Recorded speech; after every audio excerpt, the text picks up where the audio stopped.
लौदीकिया की कलीसिया के बारे में क्या पढ़ा था? परमेश्वर ने क्या बोला था? लौदीकिया की कलीसिया को क्या बोला? तू ना ठंडा है ना गर्म है, मैं तुझे मुंह से उगलने पर हूँ। अगर गुनगुना रहेंगे तो परमेश्वर क्या बोल रहे? प्रभु यीशु मसीह बोल रहे मैं तुझे मुंह से उगलने पर हूँ। तो गुनगुना रहना चाहते हो? अपने पड़ोसी को बोलो गुनगुना नहीं रहना। बोलिए बोलिए, अगली करके बोलो गरम होना है। बोलो बोलो बोलो गरम होना है। गरम होना है हम लोग। परमेश्वर चाहता है कि हम गरम रहें, परमेश्वर के वचन से जोशीले रहें। परमेश्वर के लोग ठंडे नहीं हो सकते, परमेश्वर के लोग गरम, आग जैसे गरम होने चाहिए, है ना?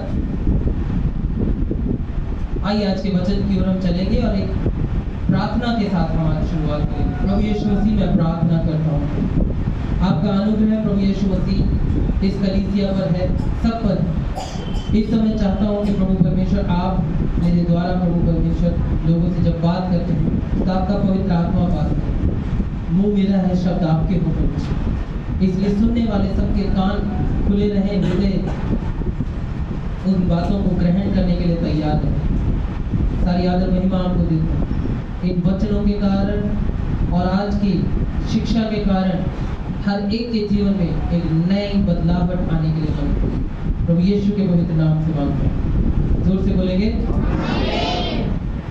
बोलना पड़ता है, जोर से बोलना है, जोर से बात करना है, नहीं तो नहीं आता, है ना? संडे क्लास के जितने बच्चे हैं जल्दी से संडे क्लास के लिए जाएंगे।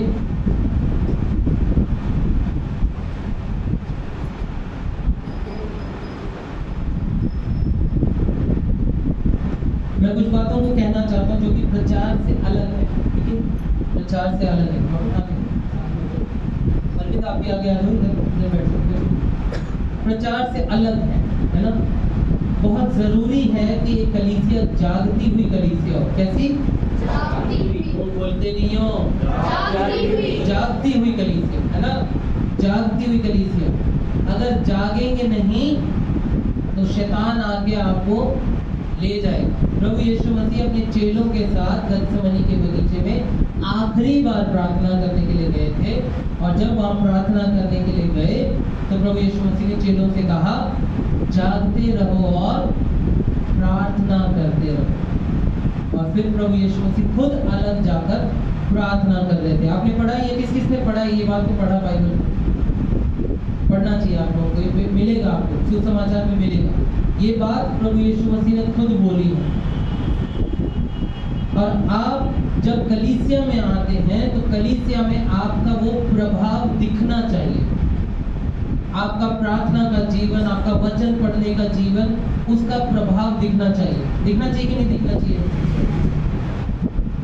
जो लोग पढ़ाई करने के लिए जाते हैं स्कूल में, तो उसका प्रभाव दिखना चाहिए कि नहीं? दिखता है ना? दिखेगा, वो प्रभाव दिखेगा, वो रिजल्ट आएगा, तब तो अगली क्लास में जाते हैं। ऐसे ही जब आप यहाँ पर आते हैं या घर में जैसे आप प्रार्थना करते हैं, वचन पढ़ते हैं, एक दूसरे के साथ कैसे मेल भाव को रखते हैं, कैसे प्रेम को बांटते हैं, अपने पड़ोसी के साथ कैसे व्यवहार करते हैं, उन सारे व्यवहारों के साथ मिलकर जब आप कलीसिया में आते हैं तो कलीसिया में आपका प्रभाव दिखेगा। बोलो हालेलुया।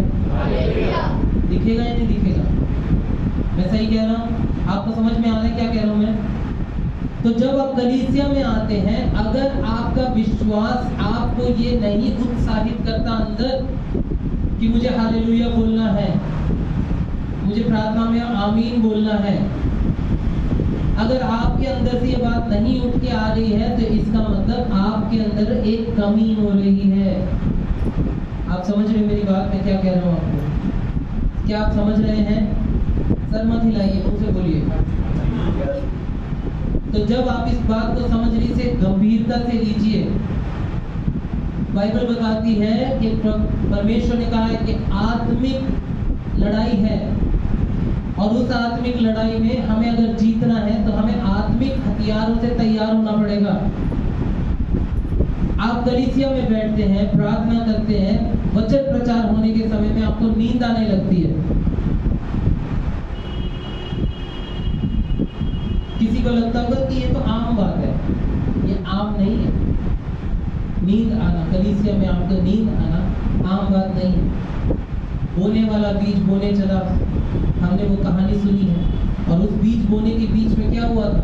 चिड़ियों ने आकर बीज को उड़ा लिया। क्या था? शैतान आया जो कि वचन को छीन के ले गया। आपको वचन बोया गया आप पर, लेकिन शैतान आके बीज छीन के ले गया, तो विश्वास कम पड़ गया। आप जब कलीसिया में आते हैं तो जागती हुई कलीसिया बने। जब यहाँ बैठते हैं तो वचन प्रचार हो या गीत हो या प्रार्थना हो, आपके मुंह खुलने चाहिए। हालेलुया। क्या आपके मुंह खुल सकते हैं? क्या आपके मुंह खुल सकते हैं? बोलिए हालेलुया, बोलिए हालेलुया। जो जागते हैं वो मुंह खोल के बोलेंगे। आपको अपना विश्वास दिखाना पड़ेगा, और विश्वास के बारे में ही आज मैं आपसे बात करने वाला हूं। पिछले दिनों में, पिछले संडे हमने पिताओं के बारे में फादर्स डे मनाया था, और उसके बारे में हमने प्रचार को सुना था कि कैसे परमेश्वर एक पिता के समान हमसे प्रेम करता है। एक पिता की क्या जिम्मेदारी होती है घर पे, और बच्चों को पिता के साथ कैसे रहना होता है। और उससे पिछले हफ्ते में मैंने विश्वास के बारे में बात किया था आपको, और आज मैं एक और बार फिर से आपके सामने विश्वास की बात को लेकर के ही आया हूँ कि क्या एक उत्तम विश्वास है या एक नकली विश्वास है? उत्तम विश्वास या फिर नकली विश्वास?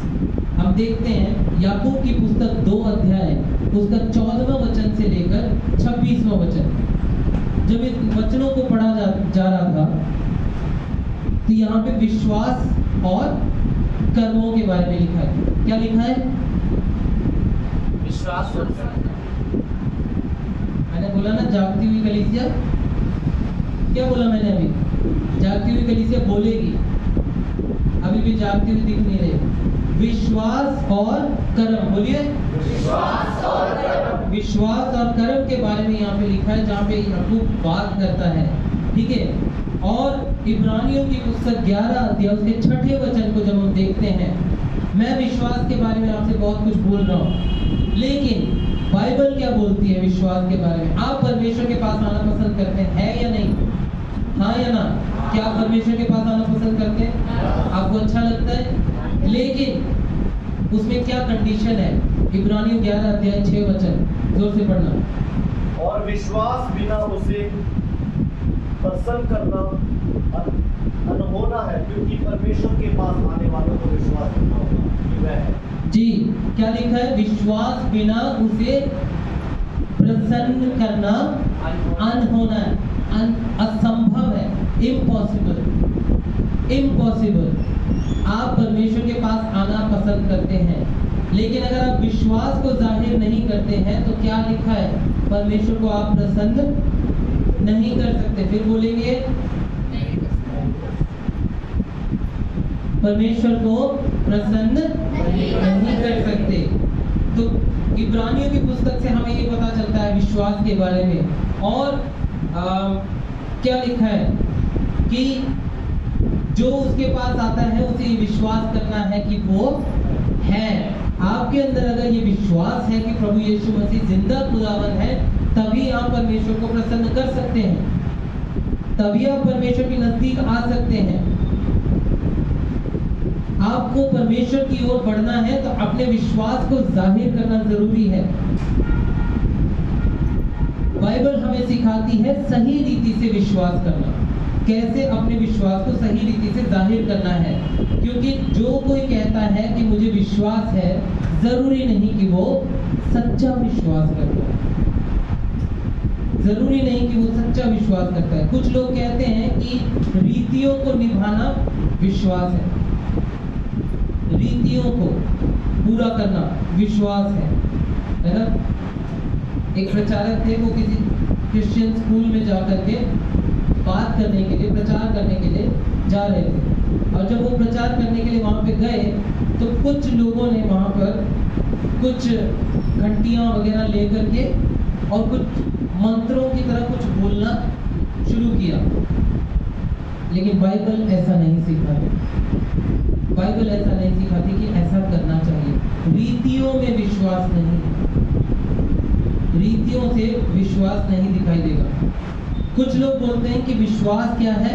आपके भले काम, अच्छे कामों के बारे में। लेकिन इफिसियों की पुस्तक 2 अध्याय उसका 8 और 9, कोई जल्दी से पढ़ दे। इफिसियों की पुस्तक 2 अध्याय 8 और 9 क्या लिखा है वहाँ पे? क्योंकि विश्वास के द्वारा जी, अनुग्रह ही से तुम्हारा उद्धार हुआ है। विश्वास के द्वारा परमेश्वर के अनुग्रह ही से तुम्हारा उद्धार हुआ है, और ये तुम्हारी ओर से नहीं, और ये तुम्हारी ओर से नहीं, यानी कि तुम्हारे कामों से नहीं, तुम्हारे कर्मों से नहीं, तुम्हारे अच्छे काम करने से नहीं है, वरन परमेश्वर का दान है, वरन परमेश्वर का दान, परमेश्वर का गिफ्ट है, और न कर्मों के कारण, ना आपके कर्मों के कारण है। ऐसा ना हो कि कोई घमंड करे। आपके कामों के कारण परमेश्वर पे विश्वास नहीं कर सकते, क्योंकि परमेश्वर नहीं चाहता कि आप अपने कामों से विश्वास करने के द्वारा अपने ऊपर घमंड करो। परमेश्वर आपको विश्वास देता है, गिफ्ट में देता है, परमेश्वर ने गिफ्ट में दिया है।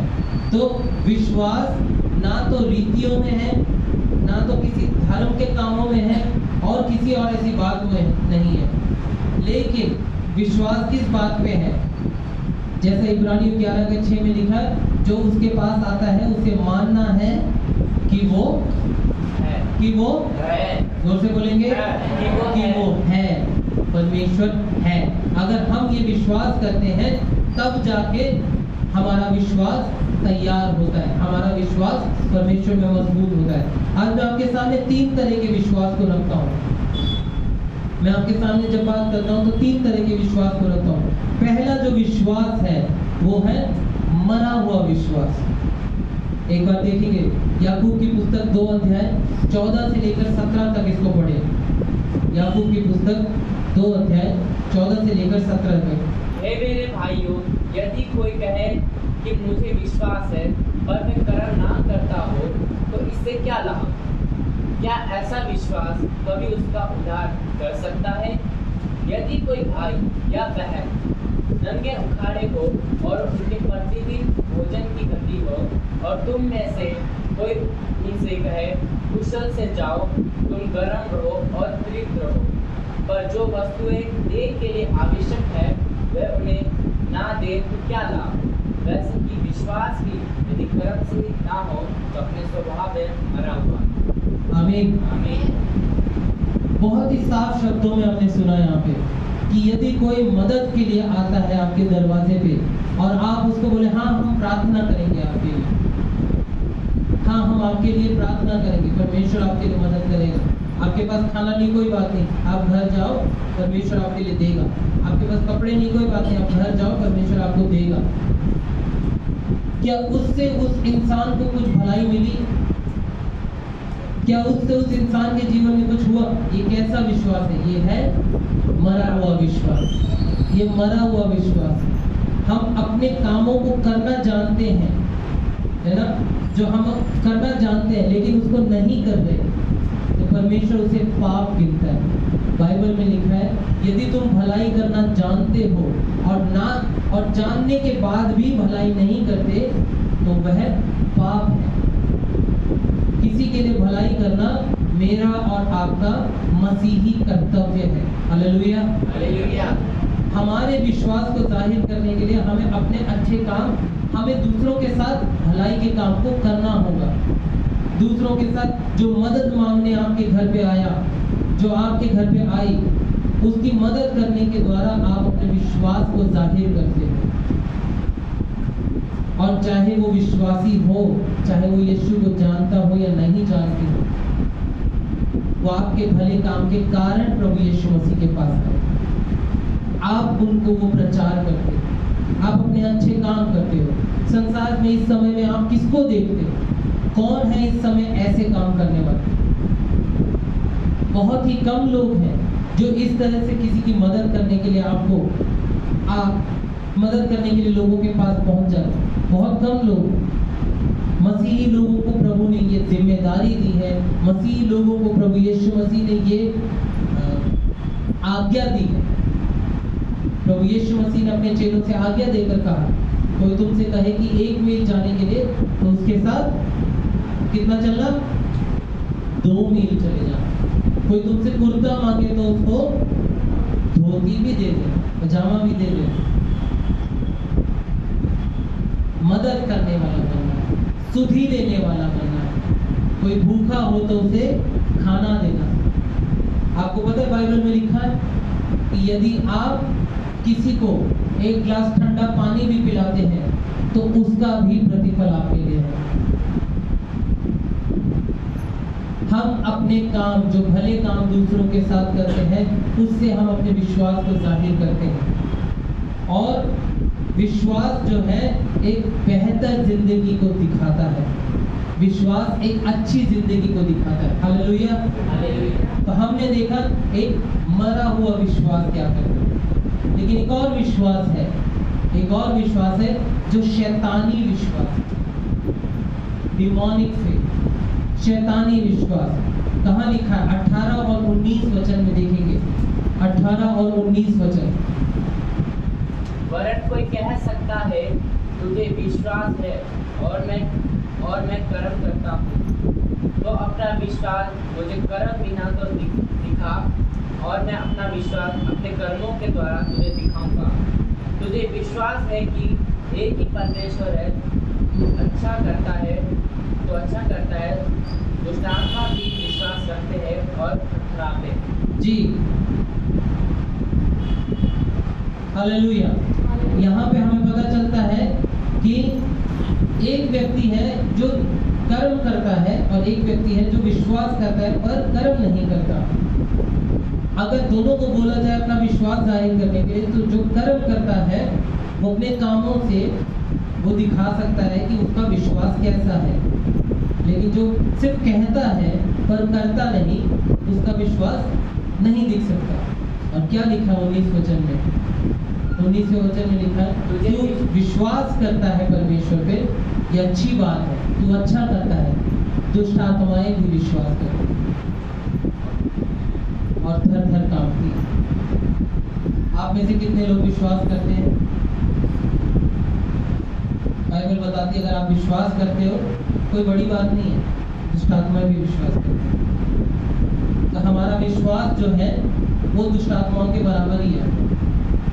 लेकिन अगर हम उस विश्वास को अपने कामों में दिखाते हैं, तब वो विश्वास जाहिर होता है, तब वो विश्वास प्रकट होता है। हम अपनी परिस्थितियों में, मुसीबतों के बीच में, हम अपने हालातों के बीच में, तकलीफों के बीच में, बीमारी के बीच में, दर्द के बीच में, टूटते हुए रिश्तों के बीच में, चोट खाने के बीच में, बेरोजगारी के बीच में, हम अपने विश्वास को कैसे दिखाते हैं, वहां पे पता चलता है कि हमारा विश्वास कैसा विश्वास। हालेलुया।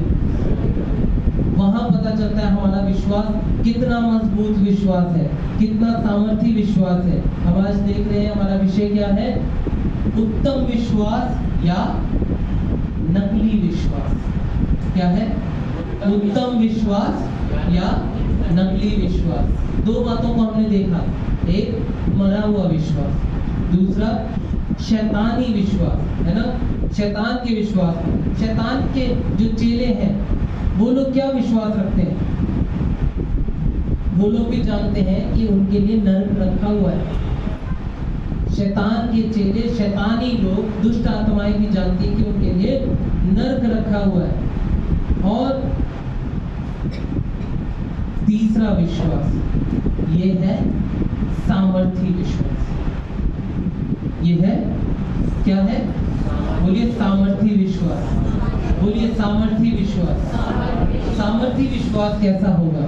20 से लेकर 26 वचन कान खोल के ध्यान से सुनिएगा। वचन सुनने से ही विश्वास बढ़ता है। प्रभु का वचन क्या कहता है?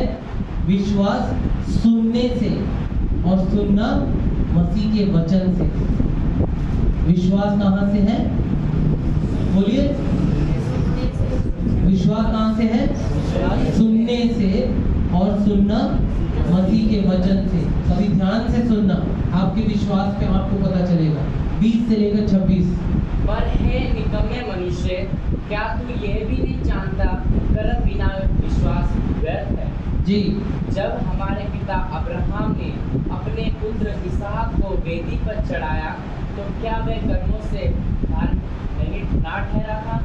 अतः तूने तुमने देख लिया कि विश्वास ने उसके कामों के साथ मिलकर प्रभाव डाला है और कर्मों से विश्वास सिद्ध हुआ और पवित्र शास्त्र का ये वचन पूरा हुआ। अब्राहम ने परमेश्वर पर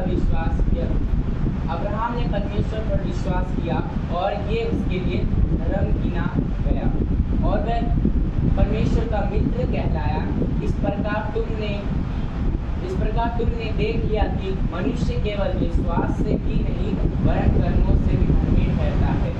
वैसे ही राहाब वेश्या भी जब उसने दूतों को अपने घर में उतारा और दूसरे मार्ग से विदा किया तो क्या कर्मों से धार्मिक ना ठहरी? अतः जैसे देह आत्मा बिना मरी हुई है वैसे ही विश्वास भी कर्म बिना मरा हुआ। आमीन आमीन।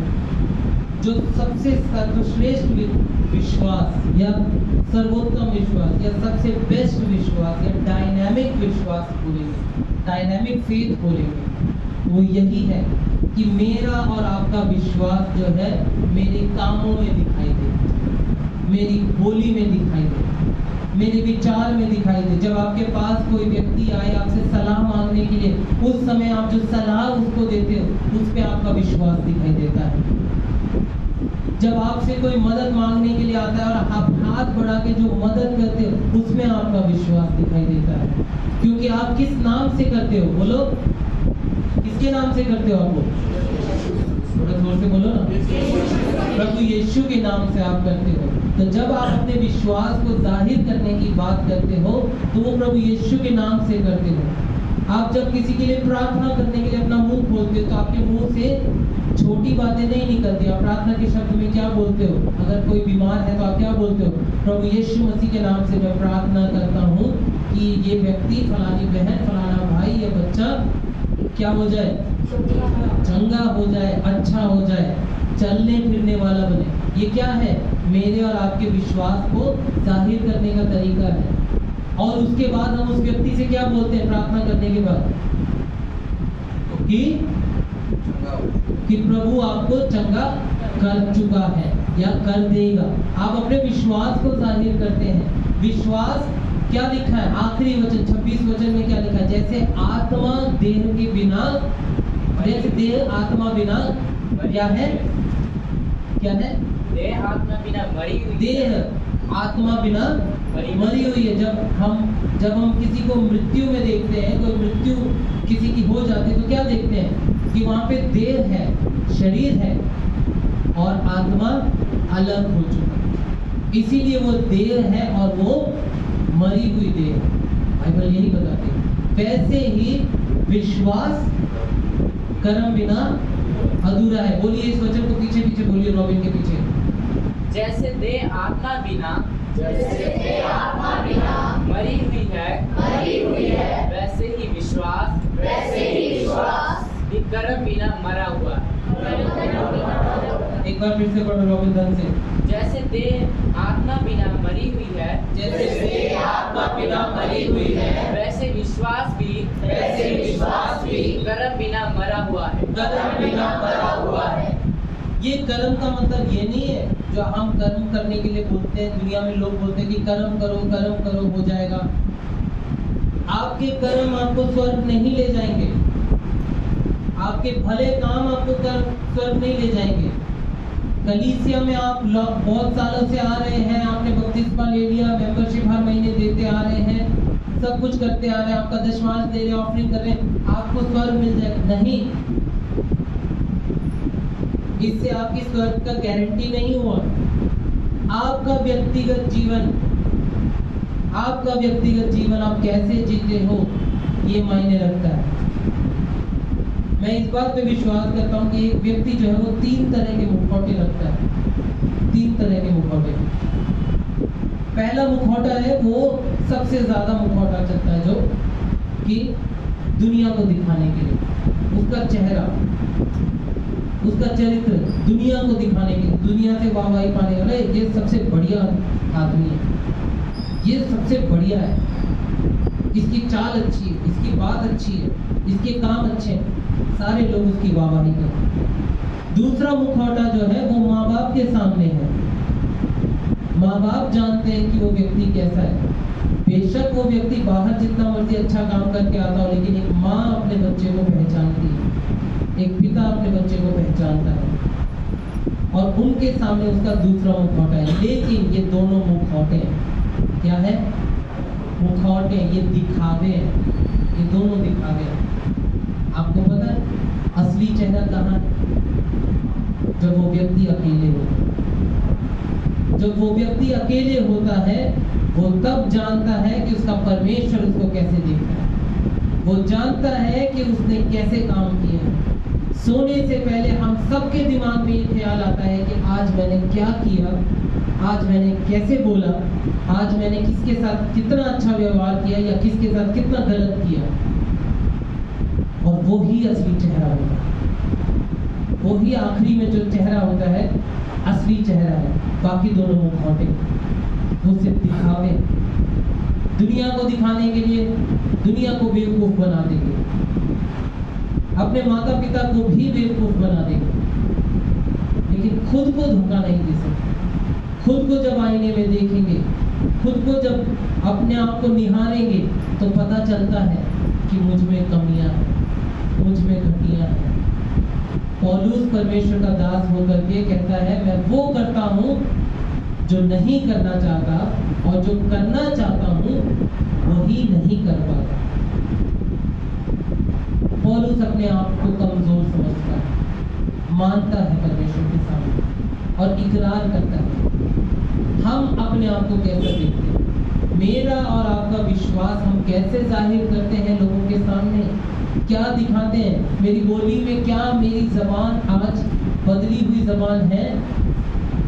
क्या मेरी चाल चलन आज बदला हुआ चाल चलन है? क्या मेरा विश्वास यीशु मसीह पे विश्वास करने के बाद लोगों के बीच में जब मुसीबतें आती हैं तो उनके बीच में मैं उस मुसीबत का हल निकालने में क्या मैं काबिल हूँ? क्या मैं मदद करने वाला हूँ? क्या मैं उनको संभालने वाला हूँ? आपको पता है प्रकाशित वाक्य में लिखा है कि जगत का न्याय करने वाला ठहराया परमेश्वर विश्वासी आपको, मुझको स्वर्गदूतों का न्याय करने के लिए ठहराया। कैसे करेंगे? संसार में रह के अपने सबों के साथ, अपनों के साथ, अपनी कलीसिया के साथ, अपने पड़ोसियों के साथ हम वो व्यवहार क्या दिखा पाते? फिर हम इतनी बड़ी बात कैसे करेंगे? अपने विश्वास को मजबूत करना है, अपने विश्वास को जाहिर करना है। प्रभु यीशु मसीह पे विश्वास किया था। मरियम, मार्था और लाजरस की कहानी थी वो, जो पिछली बार मैंने बताया। और उसमें क्या हुआ? परमेश्वर ने काम किया। प्रभु यीशु मसीह ने लाजर को जिंदा किया, और लाजर मुर्दों में पड़ा हुआ 4 दिन का सड़ती हुई लाश वाला लाजर कब्र में से बाहर निकल के आया। प्रभु ने विश्वास के काम को वहां किया। आपके जीवन में परमेश्वर विश्वास के काम को करना चाहता है, लेकिन आपका विश्वास कहाँ है? आपका विश्वास कैसा है? ठंडे नहीं रहना, गर्म होना है, परमेश्वर की ओर बढ़ने वाला बनना है, परमेश्वर के कामों को करने वाला बनना है, ताकि आप किसी से मिले, चाहे वो गली में कोई सब्जी वाला ही हो, वो भी प्रभु यीशु मसीह को जान जाए। चाहे वो कोई कूड़ा उठाने वाला आया हो, वो भी आपसे मिले तो बोले मेरे अंदर एक अलग सामर्थ्य महसूस हो। मम्मी पिछले दिनों में हैदराबाद में गए थे, और वहां पे हमारे बहुत अच्छे एक अंकल और आंटी हैं। उन लोगों को मम्मी ने बहुत उत्साहित किया, प्रार्थनाएं करके उनको बहुत उत्साहित किया, प्रेरित किया प्रार्थना करने के लिए, वचन पढ़ने के लिए और प्रभु की संगति में बने रहने के लिए। पिछले ही हफ्ते में वो कहीं पे जा रहे थे, प्रार्थना करके सेवकाई करके वो जा रहे थे, और उनके पीछे एक लड़की जा रही थी पीछे पीछे। यहाँ वो अंकल आंटी आगे प्रार्थना की बातों को करके वो आपस में बातचीत कर रहे, और उनकी बातों को सुन के ये लड़की पीछे से रोना शुरू कर देती है, बिलखती है, और रो रो के वो इनके पास आके अपने हाल को बयान करती है। आपका विश्वास दूसरे को मजबूर कर देता है कि आप उनको प्रभु यीशु मसीह के बारे में बताएं, कि आप उनको यीशु मसीह के बारे में सिखाएं, कि आप उनको यीशु मसीह से मिलाएं। आपका विश्वास सिर्फ आपके लिए काम नहीं करेगा। आपका जो सामर्थी विश्वास है, वो विश्वास केवल आपके लिए नहीं काम करेगा, वो विश्वास आपके अंदर से उमड़ता हुआ दूसरों को छूने लगेगा, दूसरों को आशीषित करने लगेगा। आइए अपने स्थानों पर खड़े हो जाएंगे। हम अपने आप में पूछें, अपने आप को देखें, मेरा विश्वास कैसा है? क्या मेरा विश्वास मृत विश्वास, मरा हुआ विश्वास है? क्या मेरा विश्वास शैतानी दुष्ट आत्माओं के हिसाब के बराबर का विश्वास है, या मेरा विश्वास उससे भी ऊपर सामर्थी विश्वास है जो परमेश्वर चाहता है मेरे और आपके जीवन में? अपनी आंखों को बंद करें, हम प्रार्थना करें। हालेलुया। प्रभु जी, हम आपके पास आते हैं परमेश्वर। प्रभु, हम सब विश्वास करते हैं कि यीशु मसीह आपने क्रूस पर अपना लहू बहाकर मनुष्य के सारे अपराधों को क्षमा किया और हर एक पाप के जीवन से छुटकारा दिया, लेकिन उस विश्वास को जाहिर करने में कहीं ना कहीं चूक रहे हैं, कमजोर हो रहे हैं, निराश हो रहे हैं, गिर रहे हैं। प्रभु, मैं आपसे प्रार्थना करता हूँ, इसी वक्त प्रभु परमेश्वर आपका पवित्र आत्मा हर एक को योग्य बनाए, हर एक को कायल करे, हर एक के हृदय को छू ले, और प्रभु यीशु मसीह हर एक का विश्वास आप में बढ़ता जाए। प्रभु यीशु मसीह आपके पवित्र नाम से हर एक की जुबान में प्रार्थना के सामर्थी शब्द होने पाए, प्रभु आशीष के अच्छे शब्द होने पाए, वचनों से भरपूर होने पाए, और प्रभु परमेश्वर आपके लिए भी आपकी आशीषों से लबरेज हो जाए प्रभु जी, ताकि इनका प्याला उमड़ता चला जाए प्रभु, और दूसरों को छूने वाला हो। धन्यवाद देते हैं प्रभु, हर एक की प्रार्थनाओं को सुनकर आपने उत्तर दिया, हर एक के ऊपर अपना अनुग्रह बनाया, आपका धन्यवाद। सारी आदर महिमा आपको देते हैं। प्रार्थना प्रभु यीशु मसीह के पवित्र नाम से मांगते हैं, आमीन। इस समय रहेगा कि हम सब लोग जो अपने दान भेंट लेकर आए हैं, वो परमेश्वर के सामने हम